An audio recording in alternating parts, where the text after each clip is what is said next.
Муслим, жаңа жылыңмен, бұл менің саған сыйлығым. Білімің артып, зейінің ашылсын, папаң. Анау ғой. Сен Кюсай мектебіне оқуға түсіп. Құтты болсын.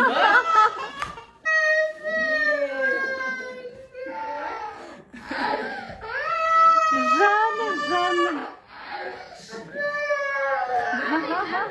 Жаным. Юху! Көз жылама. Молодец. Ислам, Көтенбай. Не өзі? Жылап, не не болды саған? Не болды? Бәрің жылап, сен де қуанып жылатсың ба? Райым Еркенің үлкен баласын элиталы Кюсай мектебіне түсірді.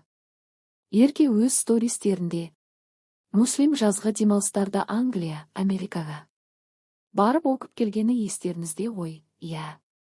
Райым баламды шет елде оқытамын деп дайындап жүр. Бір жағынан үлкен баскетболда ойнатуға ниетті. Алла бұйыртса деп үлкен арманға бірінші қадам жақында жасалды. Бұл мектепте 400-ге жуық бала ғана оқиды. Әр қайсысына жеке дара тәсіл. Қазақ балалары көп емес екен.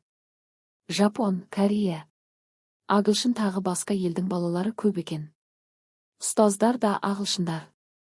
Күйеуіміз екеуміз барып, мына атмосферада өзіміз оқығымыз келіп кетті. Кітапхана үлкен әрі кең екен. Қазақ көрпе жайып қойыпты. Жатып кітап оқуға болады.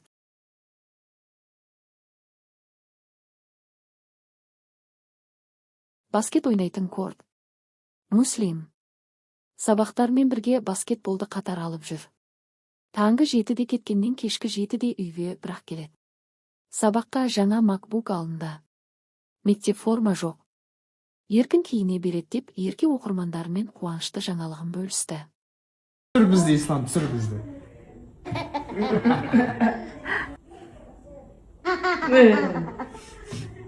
Кел, неқы.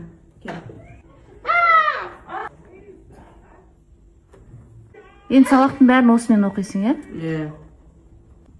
Әдіресейті керек маған. Күшті нелер бар екен көрінді. Ислам! Не болды?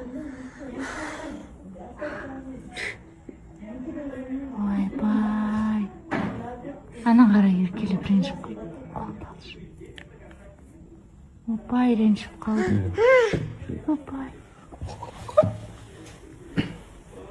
Бәріне жағаласып жүру керек, жаныма күшті.